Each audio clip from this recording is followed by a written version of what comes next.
కాలకేయుల్లాగా వ్యవహరిస్తూ ఉన్నారు. ఇప్పుడు తెలుగుదేశం పార్టీ ఎమ్మెల్యేలే దిగజారిపోయి నీచమైన వ్యాఖ్యలు మహిళలను ఉద్దేశించి చేస్తూ ఉండే పరిస్థితి మనం చూస్తూ ఉన్నాం.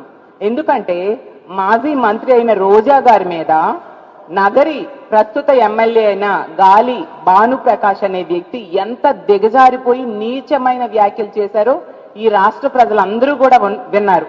ఎంత దారుణంగా మాట్లాడడం నిజంగా చాలా దురదృష్టకరం. ఒక ఎమ్మెల్యే స్థాయిలో ఉండే వ్యక్తి ఎంత దిగజారిపోయి మాట్లాడారు అంటే వీళ్ళకి మహిళలంటే ఎంత చులకన భావమో అర్థం చేసుకోవచ్చు. ఖచ్చితంగా గాలి భానుప్రకాష్ ని అరెస్ట్ చేయాలి. అసలు తెలుగుదేశం పార్టీ ఎమ్మెల్యే కదా గాలి భానుప్రకాష్ అనే వ్యక్తి.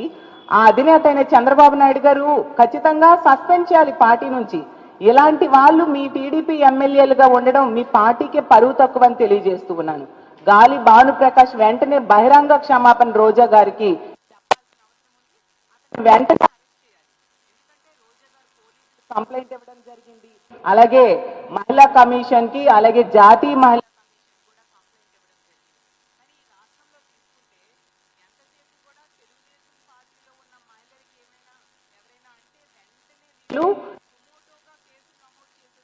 పరిస్థితి కానీ ఎదురు పార్టీలో ఉండే మహిళలకి ఎంత దారుణంగా వీళ్ళు మాట్లాడినా కనీసం స్పందించరు, కనీసం యాక్షన్ తీసుకొని పరిస్థితి మనం చూస్తూ ఉన్నాము. గతంలో ఎన్నో సంఘటనలు తీసుకుంటే రోజా గారు ప్రజా సమస్యల మీద ఎంతగానో తన వాయిస్ వినిపించారు, ప్రజల తరపున పోరాటం చేశారు, ప్రజల పక్షాన నిలిచి ప్రభుత్వాన్ని ప్రశ్నించిన పరిస్థితి మనం చూసాము.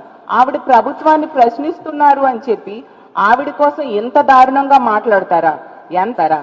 ఆవిడ 40 సంవత్సరాలుగా సినిమా ఇండస్ట్రీలో ఉన్నారు, 25 సంవత్సరాలుగా రాజకీయాల్లో ఉన్నారు, ప్రతి దగ్గర కూడా ప్రజల తరపున నిలిచిన వ్యక్తి, మహిళా సమస్యల మీద ఇన్ని పోరాటాలు చేశారు. అలాగే నగరిలో కూడా ఎంతగానో అభివృద్ధి చేయడానికి ఆవిడ తాపత్రయపడి ఎన్నో అభివృద్ధి కార్యక్రమాలు చేసిన సంగతి మేమందరం కూడా ప్రత్యక్షంగా చూసాము. అలాంటి వ్యక్తి గురించి ఎంత దారుణమైన వ్యాఖ్యలు గాలి భానుప్రకాష్ గారు చేయడం చాలా దారుణం, చాలా బాధాకరం.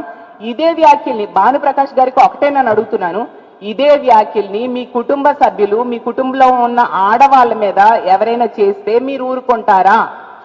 సామాన్య మహిళల నుంచి మాజీ మంత్రుల వరకు ప్రతి ఒక్కరిని కూడా టార్గెట్ చేసి తెలుగుదేశం పార్టీలో ఉన్న నాయకులు ట్రోల్స్ చేయడము, కామెంట్స్ చేయడము అదే పనిగా పెట్టుకుంటూ ఉండే పరిస్థితి మనం చూసాం.